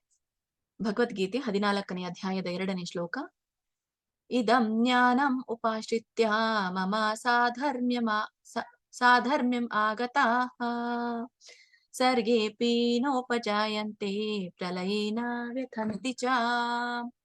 ಇದಂ ಜ್ಞಾನಂ ಉಪಾಶ್ರಿತ್ಯ ಮಮ ಸಾಧರ್ಮ್ಯಂ ಆಗತಾಃ ಸರ್ಗೇ ಅಪಿ ನ ಉಪಜಾಯಂತೆ ಪ್ರಲಯೇನ ವ್ಯಥಂತಿ ಚ. ಇದಂ ಜ್ಞಾನಂ ಉಪಾಶ್ರಿತ್ಯ ಅಂದ್ರೆ ಇದಂ ಜ್ಞಾನಂ. ಇದಂ ಜ್ಞಾನ ಅಂದ್ರೆ ಈ ಜ್ಞಾನ. ಈ ಜ್ಞಾನವನ್ನ ಪಡೆದವನು, ಈ ಜ್ಞಾನವನ್ನ ಗಳಿಸಿದವನು, ಅಥವಾ ಈ ಜ್ಞಾನದಲ್ಲಿ ನೆಲೆಗೊಂಡವನು. ಯಾವ ಜ್ಞಾನ ಅನ್ನೋದು ಈಗಲೇ ಹೇಳ್ತಾ ಇಲ್ಲ, ಕ್ಯೂರಿಯಾಸಿಟಿಯಲ್ಲಿ ಇಟ್ಟಿದ್ದಾನೆ ಭಗವಂತ. ಏನ್ ಹೇಳ್ತಾ ಇದ್ದಾನೆ? ಈ ಜ್ಞಾನವನ್ನ ಗಳಿಸಿದವನು, ಈ ಜ್ಞಾನದಲ್ಲಿ ನೆಲೆಗೊಂಡವನು ಏನಾಗ್ತಾನೆ? ಮಮ ಸಾಧರ್ಮ್ಯಂ ಆಗತಾಹ. ಮಮ ಸಾಧರ್ಮ್ಯಂ ಆಗತಾಹ. ಮಮ ಅಂತಂದ್ರೆ ನನ್ನ, ಸಾಧರ್ಮ್ಯ ಅಂದ್ರೆ ಸಮಾನ ಸ್ವಭಾವದಲ್ಲಿ, ಆಗತಾಹ ಅಂದ್ರೆ ಬರ್ತಾನೆ, ನನ್ನ ಸಮಾನ ಸ್ವಭಾವದಲ್ಲಿ ಬರ್ತಾನೆ. ಅಂದ್ರೆ ನನ್ನ ವಿಭಿನ್ನಾಂಶಗಳಾಗದಂತಹ ಈ ಜೀವಿಗಳು ನನ್ನದೇ ಆದಂತಹ ಸ್ವಭಾವವನ್ನು ಕೂಡ ಹೊಂದಿದ್ದಾರೆ ಸ್ವಲ್ಪ ಮಟ್ಟಿಗೆ. ಹೀಗೆ ಯಾರು ಈ ತ್ರಿಗುಣಗಳ ಇಲ್ಲಿ ಇರುವಂತ, ಅಂದ್ರೆ ನಾನೀಗೇನ್ ಹೇಳ್ತಾ ಇದ್ದೀನಲ್ಲ, ಈ ಜ್ಞಾನದಲ್ಲಿ ಅವ್ರು ನೆಲೆಗೊಂಡ್ರೆ ಏನಾಗತ್ತೆ? ನನ್ನ ಸಮಾನವಾದಂತಹ ಸ್ವಭಾವವನ್ನು ಅವರು ಪಡಿತಾರೆ ಅನ್ನೋದನ್ನ ಭಗವಂತ ಹೇಳ್ತಾರೆ. ನನ್ನ ರೀತಿಯ ದಿವ್ಯವಾದಂತಹ ಸ್ವಭಾವ. ಹಾಗಾದ್ರೆ ನನ್ನ ರೀತಿಯ ದಿವ್ಯವಾದಂತಹ ಸ್ವಭಾವ ಅಂದ್ರೆ ಯಾವುದು? ಅದು ಕೂಡ ಮುಂದೆ ಬರುತ್ತೆ. ಅದು ಗುಣಾತೀತ ಅಂತ ಹೇಳ್ತಾರೆ, ಅಥವಾ ನಿರ್ಗುಣ ಅಂತ ಹೇಳ್ತಾರೆ. ಗುಣ ಇಲ್ಲದೆ ಇರುವಂತವನು. ಗುಣಾತೀತ ಅಂದ್ರೆ ಗುಣಗಳ ಒಂದು ಪ್ರಭಾವ ಇಲ್ಲದೆ ಇರುವಂತವನಿಗೆ ಗುಣಾತೀತ, ನಿರ್ಗುಣ ಅಂತ ಹೇಳ್ತಾರೆ. ನಾವುಗಳು ಕೂಡ ನಿರ್ಗುಣಿ ಆಗ್ತೀವಿ ಯಾವಾಗ? ಯಾವ ಜ್ಞಾನವನ್ನ ನಾವು ಭಗವಂತ ಹೇಳಿರುವಂತ ಜ್ಞಾನದಲ್ಲಿ ನೆಲೆಗೊಂಡಾಗ. ಏನಾಗತ್ತೆ ಮತ್ತೆ ಹೀಗೆ ನಾವು ನೆಲೆಗೊಂಡ್ರೆ ಏನಾಗತ್ತೆ ಬೇಕಲ್ಲ, ಯಾಕಂದ್ರೆ ಏನೇ ನಾವು ಮಾಡೋರಿದ್ರೆ ಏನೋ ಒಂದು ನಿಮ್ಗೆ ಆ ಯಾವ್ದೇ ಆದ್ರೂ ಪೂಜೆ ಹೇಳಿದಾಗ ಅಥವಾ ನಿಮ್ಗೆ ಒಂದು ಮಂತ್ರ ಹೇಳಿದಾಗ ಈ ಮಂತ್ರ ಹೇಳಿದ್ರೆ ನನ್ಗೇನಾಗತ್ತೆ, ಈ ಮಂತ್ರದಿಂದ ನನಗೇನ್ ಫಲ ಸಿಗುತ್ತೆ? ಸೊ ಈ ತರ ನಮ್ಗೆ ಸಾಮಾನ್ಯವಾಗಿ ಮೊದಲೇ ಬರೋದು ಪ್ರಶ್ನೆ, ಇದರಿಂದ ನನಗೆ ಉಪಯೋಗ ಏನು? ಹಾಗಾಗಿ ಭಗವಂತ ನಿಮ್ಮ ರೀತಿಯಿಂದಾನೇ ಅದನ್ನ ತಿಳಿಸ್ತಾ ಇದ್ದಾರೆ. ಸರ್ಗೇಪಿ ನ ಉಪಜಾಯಂತೆ, ಹೀಗೆ ಯಾರು ನೆಲೆಗೊಳ್ತಾರೋ ಸೃಷ್ಟಿ ಕಾಲದಲ್ಲಿ ಅವರು ಹುಟ್ಟೋದಿಲ್ಲ. ಸರ್ಗೇಪಿ ನ ಉಪಜಾಯಂತೆ, ಸೃಷ್ಟಿಯಲ್ಲಿ ಸರ್ಗೇಪಿ ಅಂದ್ರೆ ಈ ಸರ್ಗೆ ಅಂತಂದ್ರೆ ಸೃಷ್ಟಿಯಲ್ಲಿಯೂ ಕೂಡ ಅವರು ನ ಉಪಜಾಯಂತೆ ಹುಟ್ಟೋದಿಲ್ಲ. ಪ್ರಳಯನ ವ್ಯಥಂತಿಚ, ಪ್ರಳಯದಲ್ಲಿ ಅವರು ಕ್ಷೋಭೆಗೊಳ್ಳುವುದಿಲ್ಲ ಅಂತ ಹೇಳ್ತಾರೆ. ಪ್ರಳಯ ಕಾಲದಲ್ಲಿ ವ್ಯಥೆ ಪಡೋದಿಲ್ಲ. ಪ್ರಳಯ ಕಾಲ ಅಂದ್ರೆ ನಾಶ ಹೊಂದುವ ಸಮಯದಲ್ಲಿ ಅಥವಾ ನಾವು ಸಾವು ಸಂಭವಿಸುವ ಸಮಯದಲ್ಲಿ. ಹುಟ್ಟು ಮತ್ತೆ ಸಾವುಗಳಿಗೆ ಅವನು ಭಯ ಪಡೋದೇ ಇಲ್ಲ ಅಂತ ಭಗವಂತ ಇಲ್ಲಿ ಹೇಳ್ತಾರೆ. ಇದು ಒಂದು ಅದರ ಪ್ರಯೋಜನ. ಯಾರು ಈ ತ್ರಿಗುಣಗಳನ್ನ ತಿಳ್ಕೊಂಡವನು, ತ್ರಿಗುಣಗಳ ಜ್ಞಾನವನ್ನ ತಿಳ್ಕೊಂಡವನು. ಅನುವಾದದಲ್ಲಿ, ಈ ಜ್ಞಾನದಲ್ಲಿ ನೆಲೆಗೊಂಡವನು ನನ್ನ ರೀತಿಯ ದಿವ್ಯ ಸ್ವಭಾವವನ್ನು ಪಡೆಯುವನು. ಹೀಗೆ ನೆಲೆಗೊಂಡವನು ಸೃಷ್ಟಿ ಕಾಲದಲ್ಲಿ ಹುಟ್ಟುವುದಿಲ್ಲ ಮತ್ತು ಪ್ರಳಯ ಕಾಲದಲ್ಲಿ ವ್ಯಥೆ ಪಡುವುದಿಲ್ಲ.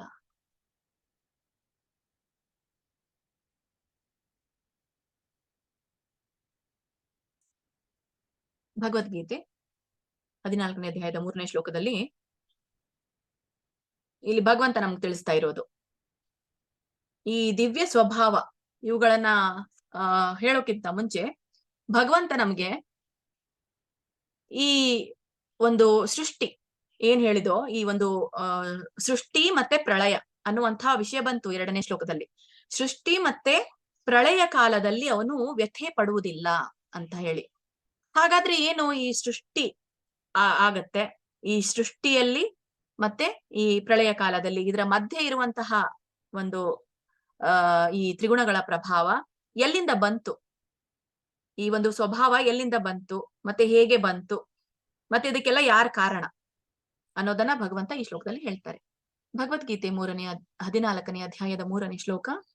ಮಮ ಯೋನಿರ್ಮಹದ್ ಬ್ರಹ್ಮ ತಸ್ಮಿನ್ ಗರ್ಭಂ ದದಾಮ್ಯಹಂ ಸಂಭವ ಸರ್ವಭೂತಾನಾಂ ತತೋ ಭವತಿ ಭಾರತ.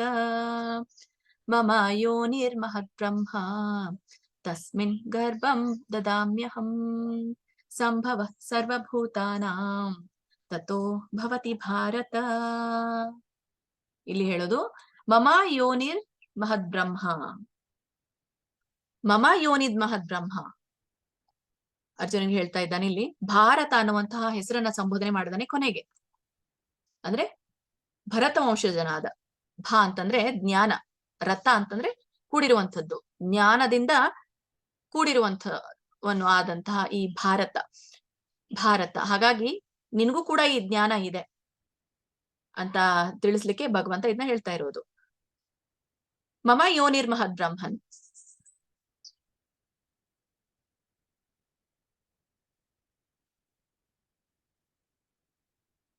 ಈ ಒಂದು ಮಮ ಅಂತಂದ್ರೆ ನನ್ನ, ಯೋನಿರ್ಮಹದ್ ಬ್ರಹ್ಮಂ. ಯೋನಿ ಅಂತಂದ್ರೆ ಜನನದ ಮೂಲ. ಈಗ ಎಲ್ರಿಗೂ ಕೂಡ ಗೊತ್ತು ಯೋನಿ ಮುಖ್ಯವಾಗಿ ಮಕ್ಕಳು ಹುಟ್ಟಲಿಕ್ಕೆ ಕಾರಣ, ಅಥವಾ ಮುಖ್ಯವಾಗಿ ಪ್ರಕೃತಿ ಹುಟ್ಟಲಿಕ್ಕೆ ಕಾರಣ. ಅದಕ್ಕೆ ಏನ ಹೇಳ್ತೇವೆ, ಯೋನಿ ಅಂತ ಹೇಳ್ತೇವೆ. ಒಂದು ಏನೇ ಹುಟ್ಟಬೇಕು ಅಂತಂದ್ರೆ ಒಂದು ಕಾರಣ ಇರ್ಲೇಬೇಕು. ಆ ಕಾರಣಕ್ಕೆ ಯೋನಿ ಅಂತ ಹೇಳ್ತೀವಿ. ಆ ಯೋನಿ ಆ ಜನನದ ಮೂಲ ಆ ಭಗವಂತ ಹೇಳ್ತಾರೆ. ಆ ಯೋನಿಯನ್ನ ಇಲ್ಲಿ ಮಹತ್ತತ್ವ ಅಂತ ಕರೆಯಲಾಗುತ್ತೆ. ಯೋನಿ ಮಹದ್ ಬ್ರಹ್ಮ, ಈ ಒಂದು ಪ್ರಕೃತಿಯ ಐಹಿಕ ಜಗತ್ತಿನ ಹುಟ್ಟಿಗೆ ಮೂಲ ಕಾರಣ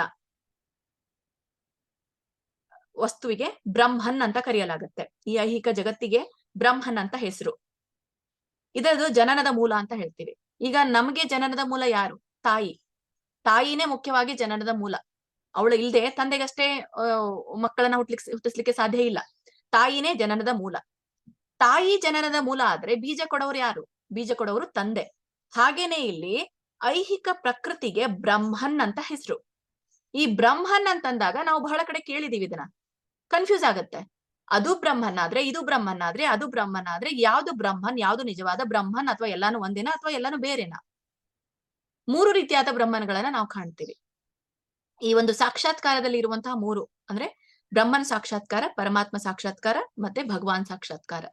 ಅತಿ ಕೆಳಗಡೆ ಇರುವಂತದ್ದು ಬ್ರಹ್ಮನ್ ಸಾಕ್ಷಾತ್ಕಾರ. ಅದು ಒಂದು ಬ್ರಹ್ಮನ್ ಅಂತ ಹೇಳ್ತೀವಿ. ಈ ಐಹಿಕ ಪ್ರಕೃತಿಗೂ ಕೂಡ ನಾವು ಬ್ರಹ್ಮನ್ ಅಂತ ಕರಿತೀವಿ.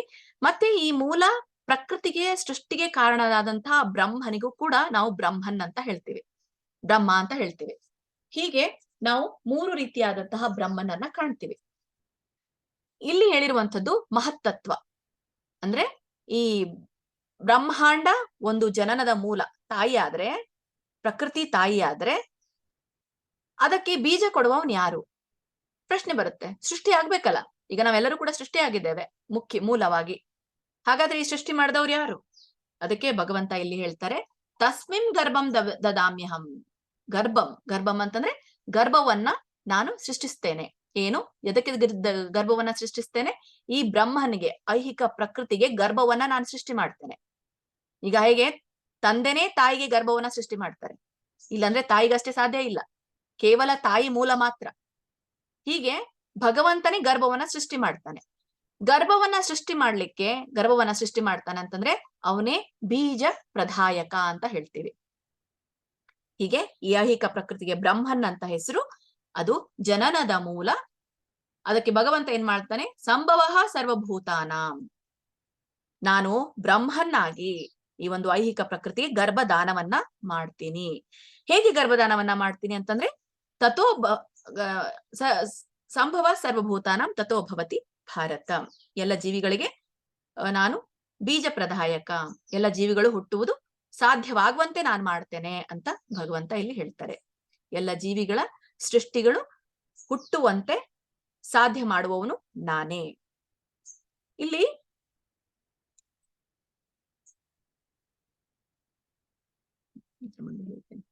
ಎಲ್ಲ ಜೀವಿಗಳ ಸೃಷ್ಟಿಗೆ ಕಾರಣ ಆ ಭಗವಂತಾನೆ ಅಂತಂದ್ರೆ, ಮುಖ್ಯವಾಗಿ ಈ ಪ್ರಕೃತಿ ಅನ್ನುವಂತಹ ಮೂಲ ಜನನಕ್ಕೆ ಗರ್ಭದಾನವನ್ನ ಪ್ರದಾನ ಮಾಡುವವನು ಬ್ರಹ್ಮನ್ ಅಂತ ಭಗವಂತ ಹೇಳ್ತಾನೆ. ನಾನು ಬ್ರಹ್ಮನ್ ಆಗಿದ್ದೀನಿ, ಗರ್ಭದಾನ ಪ್ರದಾನ ಮಾಡ್ತೀನಿ ಅಂತ ಭಗವಂತ ಇಲ್ಲಿ ಹೇಳ್ತಾರೆ. ಮುಂದಿನ ಶ್ಲೋಕದಲ್ಲಿ ಹೇಗೆ ಪ್ರದಾನ ಮಾಡ್ತಾರೆ, ಗರ್ಭದಾನ ಹೇಗೆ ಮಾಡ್ತಾರೆ ಅನ್ನೋದನ್ನ ಮುಂದಿನ ಶ್ಲೋಕದಲ್ಲಿ ಭಗವಂತ ಹೇಳ್ತಾರೆ. ನೋಡೋಣ. ಇದರ ಅನುವಾದ: ಭರತ ವಂಶನಾದ ಅರ್ಜುನನೇ, ಒಟ್ಟು ಐಹಿಕ ವಸ್ತುವಿಗೆ ಬ್ರಹ್ಮನ್ ಎಂದು ಹೆಸರು. ಅದು ಜನನದ ಮೂಲ. ನಾನು ಆ ಬ್ರಹ್ಮನ್ಗೆ ಗರ್ಭದಾನ ಮಾಡಿ ಎಲ್ಲ ಜೀವಿಗಳು ಹುಟ್ಟುವುದು ಸಾಧ್ಯವಾಗುವಂತೆ ನಾನು ಮಾಡ್ತೀನಿ. ಹಾಗಾದ್ರೆ ಗರ್ಭದಾನ ಮಾಡೋದು ಹೇಗೆ? ಭಗವದ್ಗೀತೆಯಲ್ಲಿ ಭಗವಂತ ಹೇಳ್ತಾರೆ. ಭಗವದ್ಗೀತೆ 14ನೇ ಶ್ಲೋಕದ 4ನೇ ಶ್ಲೋಕ, 14ನೇ ಅಧ್ಯಾಯದ 4ನೇ ಶ್ಲೋಕ. ಸರ್ವ ಯೋನಿಷು ಕೌಂತೆಯ ಮೂರ್ತಯ ಸಂಭವಂತಿ ಯಾಹ ತಾಸಾಂ ಬ್ರಹ್ಮ ಮಹದ್ಯೋನಿರ್ ಅಹಂ ಬೀಜ ಪ್ರದಪಿತಾ. ಸರ್ವ ಯೋನಿಷು ಕೌಂತೆಯ ಮೂರ್ತಯ ಸಂಭವಂತಿ ಯಾಹ ತಾಸಾಂ ಬ್ರಹ್ಮ ಮಹದ್ಯೋನಿರ್ ಅಹಂ ಬೀಜ ಪ್ರದಪಿತಾ. ಸರ್ವ ಯೋನಿಷು ಕೌಂತೆಯ, ಕುಂತಿ ಮಗನಾದ ಅರ್ಜುನನೇ, ಸರ್ವಯೋನಿ, ಈ ಪ್ರತಿಯೊಂದು ಯೋನಿಗೂ ಕೂಡ, ಅಂದ್ರೆ ಜನನದ ಮೂಲಕ್ಕೂ ಕೂಡ, ಅಂದ್ರೆ ಎಲ್ಲ ಜೀವಜಾತಿಗಳಲ್ಲಿ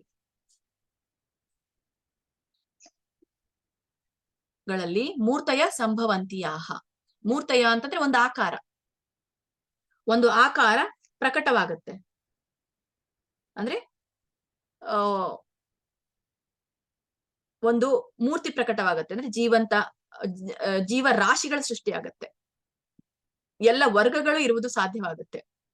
ಹೀಗೆ ಎಲ್ಲ ಯೋನಿಗಳಲ್ಲಿಯೂ ಕೂಡ, ಎಲ್ಲ ಜೀವ ಜಾತಿಗಳಲ್ಲಿಯೂ ಕೂಡ ಒಂದು ಆಕಾರ ಪ್ರಕಟವಾಗತ್ತೆ. ಈ ಆಕಾರ ಪ್ರಕಟವಾಗಲಿಕ್ಕೆ ಕಾರಣ ಏನು?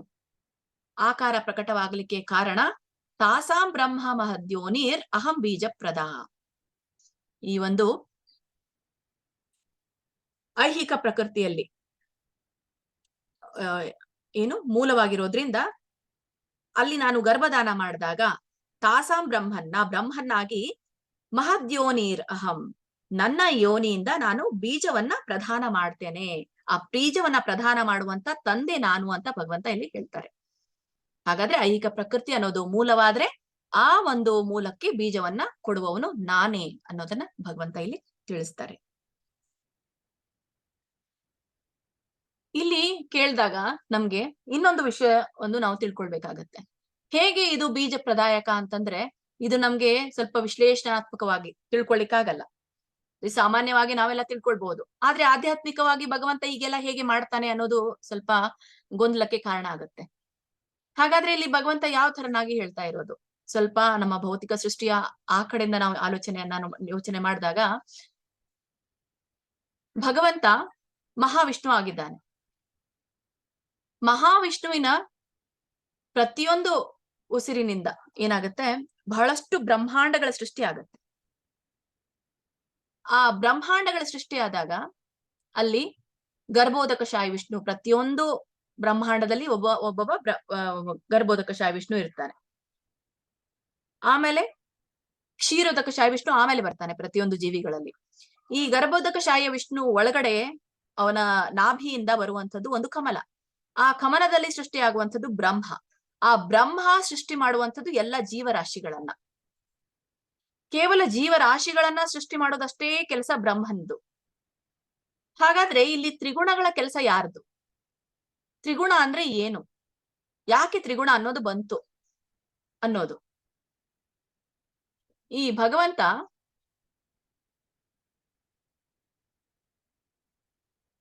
ಸ್ವಲ್ಪ ಪ್ರಮಾಣದ ಸ್ವಾತಂತ್ರ್ಯವನ್ನ ಎಲ್ಲ ಜೀವಿಗಳಿಗೆ ಕೊಟ್ಟಿದ್ದಾನೆ. ಯಾಕಂದ್ರೆ ನಾವು ಭಗವಂತನ ವಿಭಿನ್ನ ಅಂಶ.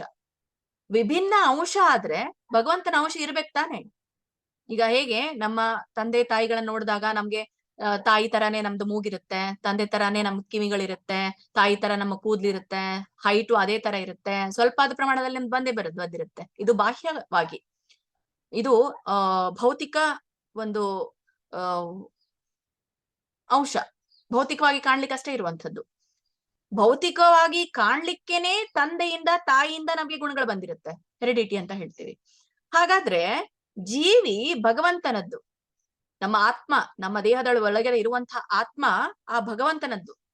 ಹಾಗಾದ್ರೆ ಆ ಭಗವಂತನದ ಗುಣಗಳು ನಮ್ಮ ಜೀವಕ್ಕೆ ಬಂದಿರ್ಬೇಕಲ್ಲ.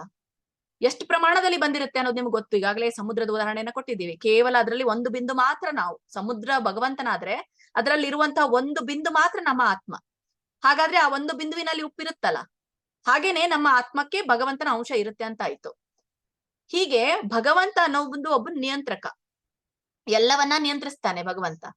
ನಿಯಂತ್ರಣಕನಾಗಿರುವಂತಹ ಭಗವಂತ, ಶಾಶ್ವತವಾಗಿರುವಂತಹ ಭಗವಂತ, ಅನಾದಿಯಾಗಿರುವಂತಹ ಭಗವಂತ, ಹೀಗೆ ಈ ಗುಣಗಳೂ ಕೂಡ ಸಚ್ಚಿತ್ತಾಗಿರುವಂತಹ ಭಗವಂತ, ಈ ಗುಣಗಳು ನಮ್ಮ ಒಂದು ಆತ್ಮಕ್ಕೆ ಇದೆ. ಹಾಗೆ ಈ ಆತ್ಮ ಏನ್ ತಿಳ್ಕೊಳ್ಳುತ್ತೆ?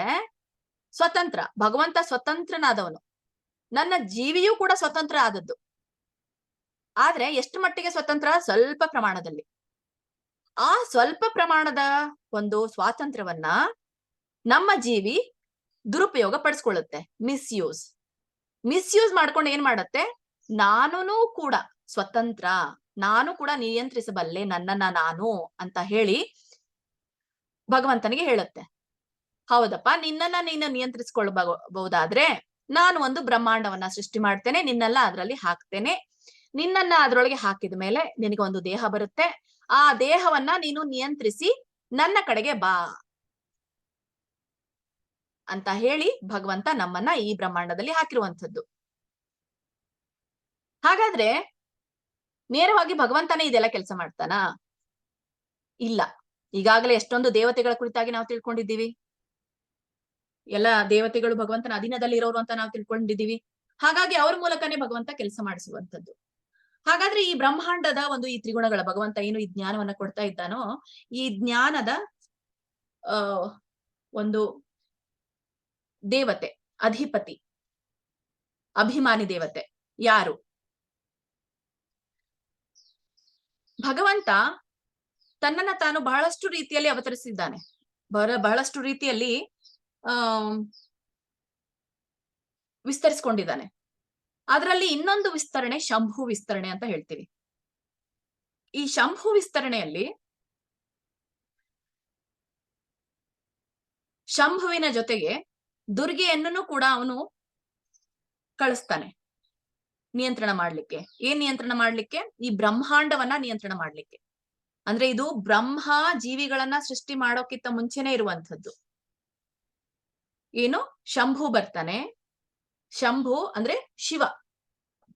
ಈ ದುರ್ಗೆ ಅಂತಂದ್ರೆ ಕೋಟೆ. ಕೋಟೆ ಹೇಗೆ ಕಲ್ಲಿನ ಕೋಟೆ ಸುತ್ತಲೂ ಆಗಿರುತ್ತೆ, ಒಳಗಡೆಯವರು ಹೊರಗಡೆ ಹೋಗ್ಲಿಕ್ಕೆ ಬರಲ್ಲ. ಹೊರಗಡೆ ಹೋಗ್ಬೇಕು ಅಂತಂದ್ರೆ ಅವರು ಜ್ಞಾನವನ್ನ ಸಂಪಾದಿಸ್ಕೊಳ್ಬೇಕು. ಯಾವ ಜ್ಞಾನ ಅನ್ನೋದು ಇಲ್ಲಿ ಭಗವಂತ ಹೇಳ್ತಾನೆ. ಕೋಟೆ ಇನ್ಸ್ಟ್ರಕ್ಷನ್ ಕೊಡ್ತಾನೆ ಮಹಾವಿಷ್ಣು ಏನಂತ, ನನ್ನ ಅಂಶವನ್ನ ಹೊಂದಿದಂತಹ ಈ ಜೀವಿಗಳು ತಮ್ಮನ್ನ ತಾವು ನಿರ್ವಹಿಸ್ಕೊಳ್ಳಿಕ್ಕೆ, ನಿಯಂತ್ರಿಸ್ಕೊಳ್ಳಿಕ್ಕೆ ಅವರಿಗೆ ಸ್ವಾತಂತ್ರ್ಯವನ್ನ ನಾನು ಕೊಟ್ಟಿದ್ದೀನಿ. ಹಾಗಾಗಿ ನಾನು ಒಂದು ಬ್ರಹ್ಮಾಂಡವನ್ನ ಸೃಷ್ಟಿ ಮಾಡಿದ್ದೀನಿ.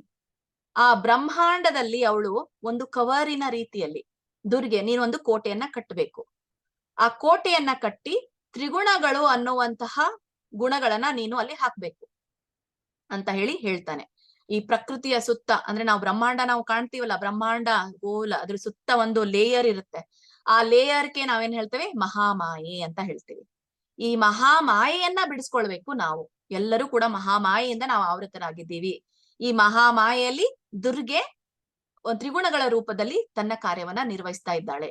ಹಾಗಾಗಿ ನಾವು ದುರ್ಗೆಗೆ ಯಾಕೆ ಹೇಳ್ತಾರೆ, ದುರ್ಗೆ ಸ್ತವನ ಮಾಡಿ, ದುರ್ಗೆಯ ಪೂಜೆ ಮಾಡಿ ಅಂತ ಹೇಳ್ತಾರೆ. ಆದ್ರೆ ದುರ್ಗೆನೇ ಮುಖ್ಯವಾದ ಕಾರಣ, ದುರ್ಗೆನೇ ಭಗವಂತ ಅಂತ ತಿಳ್ಕೊಳ್ತಾರೆ. ಎಲ್ಲರೂ ತಪ್ಪು ತಿಳ್ಕೊಂಡಿದ್ದಾರೆ. ಭಗವಂತ ಆಕೆನ ಕಳ್ಸಿರೋದು.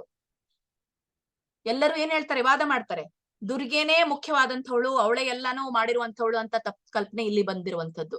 ಭಗವಂತ ನಮ್ಮನ್ನ ನಿರ್ವಹಿಸ್ಲಿಕ್ಕೆ ಆ ತ್ರಿಗುಣಗಳ ಒಂದು ಏನು ಪ್ರಭಾವ, ತ್ರಿಗುಣಗಳ ಮೂಲಕ ನಮ್ಮನ್ನ ಆಟ ಆಡಿಸ್ಲಿಕ್ಕೆ ಅವಳನ್ನ ಇಲ್ಲಿ ಕಳ್ಸಿರುವಂತದ್ದು ಅಂತ ಹೇಳ್ತಾರೆ. ಹಾಗಾದ್ರೆ ಈ ದುರ್ಗೆ ಮತ್ತೆ ಪಾರ್ವತಿ ಅಂತ ಹೇಳಿ, ದುರ್ಗೆ ಮತ್ತೆ ಈ ಶಿವನ ಕಾರ್ಯ ಏನು, ಹೇಗೆ ಬೀಜ ಪ್ರದಾಯಕ ಅಂತ ಹೇಳ್ತಾನೆ. ಇಲ್ಲಿ ಶಿವ ಅಂತಂದ್ರೆ ಇದು ಒಂದು ಶಿವಲಿಂಗ ನಾವು ಹೇಳ್ತೀವಿ, ಗೊತ್ತಿದೆ ನಿಮ್ಗೆ, ಲಿಂಗ ಅಂತ ಹೇಳ್ತೀವಿ. ಲಿಂಗದ ರೂಪದಲ್ಲಿ ಆ ಭಗವಂತ ಬಂದಿರುವಂತದ್ದು. ಆ ಲಿಂಗ ಮೇಲೆ ಏನು ಬಂದಿದೆಯಲ್ಲ ಅದು ಯೋನಿಯ ರೂಪದಲ್ಲಿ, ಅದು ಲಿಂಗ. ಕೆಳಗಡೆ ಇರುವಂತದ್ದು ಇದು ಐಹಿಕ ಪ್ರಕೃತಿ. ಯಾವಾಗ ಆ ಶಂಭು ಈ ಪ್ರಕೃತಿ ಒಳಗಡೆ ಬರ್ತಾನೋ ಆವಾಗ ಜೀವಿಗಳ ಸೃಷ್ಟಿ ಆಗತ್ತೆ. ಇದೇ ಆಕ್ಚುಲಿ ಇರುವಂತಹ ಈ ಒಂದು ಲಿಂಗದ ತಾತ್ಪರ್ಯ. ಶಿವ ಇಲ್ಲಿ ಐಹಿಕ ಪ್ರಕೃತಿಯಲ್ಲಿ ಬಂದು ಕೂಡ್ತಾನೆ, ಇಲ್ಲಿ ಕೆಳಗಡೆ ಇರುವಂತಹ ಎಲ್ಲ ಐಹಿಕ ಪ್ರಕೃತಿಯಲ್ಲಿ ಜೀವಿಗಳ ಉತ್ಪತ್ತಿ ಆಗತ್ತೆ.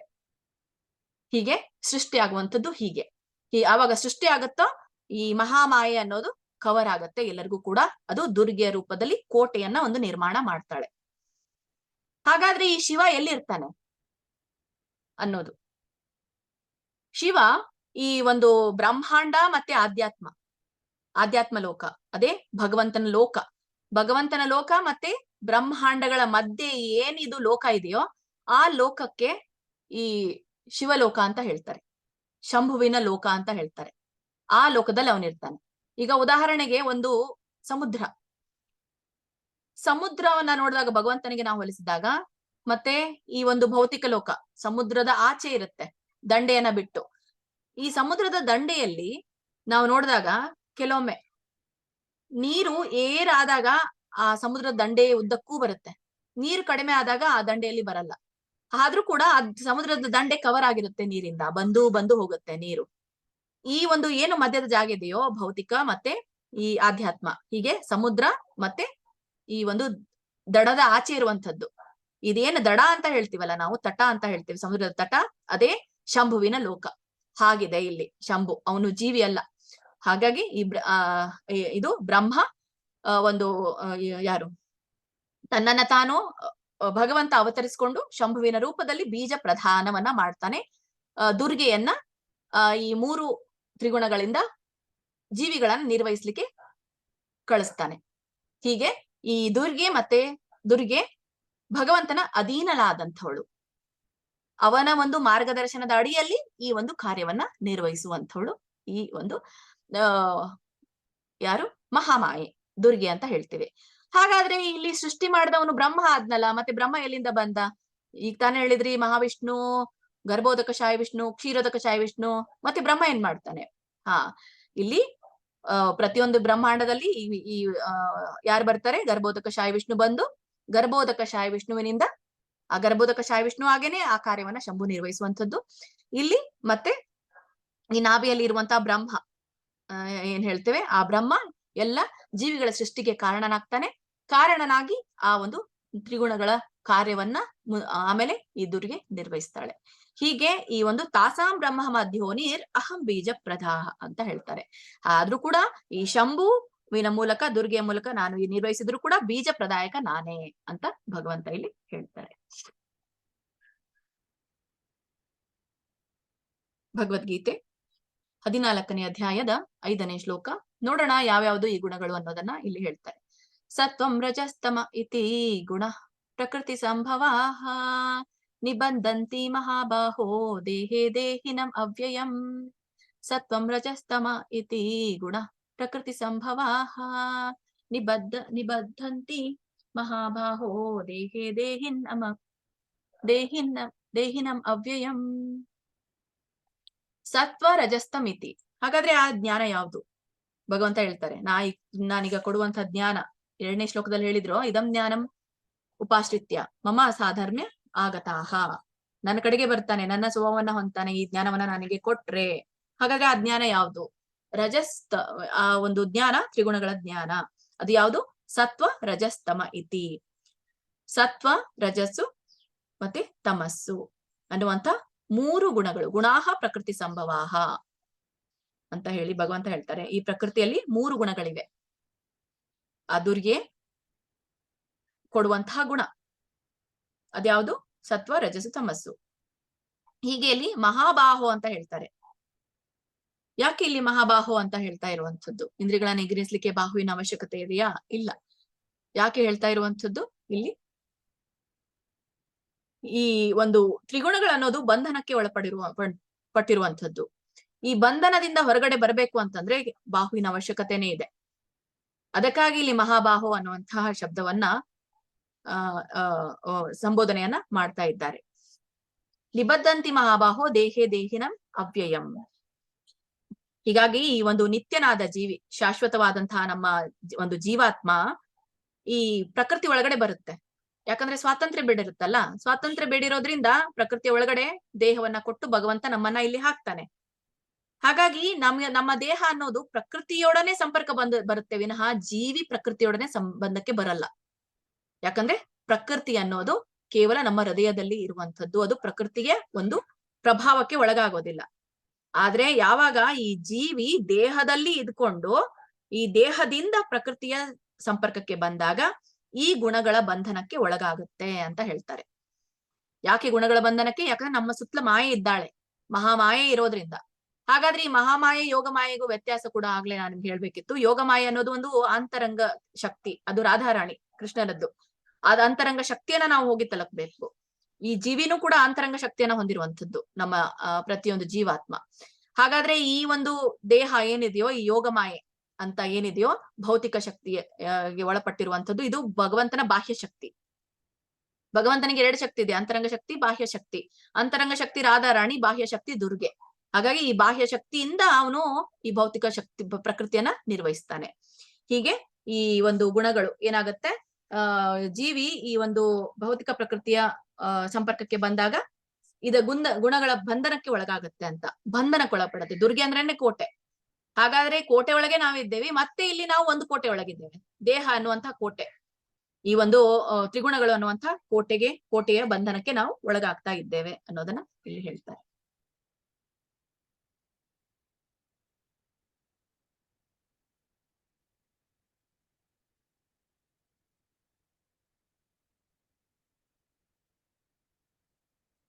ಓಕೆ,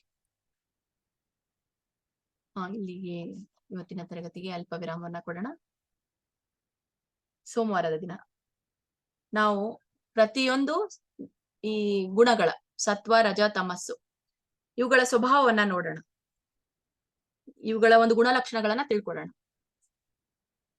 ಯಾರಿಗೆಲ್ಲ ಪ್ರಶ್ನೆಗಳಿದೆಯೋ ಹ್ಯಾಂಡ್ ರೈಸ್ ಮಾಡಿ. ಹರೇ ಕೃಷ್ಣ. ಇನ್ನೊಂದು ಚಿಕ್ಕ ಮಾಹಿತಿಯನ್ನ ಹೇಳೋದಿದೆ ಇದ್ರ ಕುರಿತಾಗಿ, ಈ ದೀಪಾವಳಿಯ ಕುರಿತಾಗಿ. ದಯವಿಟ್ಟು ಎಲ್ರು ಎಂಡ್ ವರ್ಗುನು ಇರಿ, ಮೀಟಿಂಗ್ ಎಂಡ್ ಮಾಡುವವರೆಗೂ ಕೂಡ. ಹರೇ ಕೃಷ್ಣ. ಧನ್ಯವಾದಗಳು ಎಲ್ರಿಗೂ ಕೂಡ. ವಾಂಛಾ ಕಲ್ಪತರುಭ್ಯಶ್ಚ ಕೃಪಾ ಸಿಂಧುಭ್ಯ ಏವ ಚ ಪತಿತಾನಾಂ ಪಾವನೇಭ್ಯೋ ವೈಷ್ಣವೇಭ್ಯೋ ನಮೋ ನಮಃ. ಅನಂತ ಕೋಟಿ ವೈಷ್ಣವ ವೃಂದ ಕೀ ಜೈ. ಶ್ರೀಲ ಪ್ರಭುಪಾದ್ ಕೀ ಜೈ. ಧನ್ಯವಾದಗಳು ಸುಮಂಗಲ ಮಾತಾಜಿ. ಹರೇ ಕೃಷ್ಣ.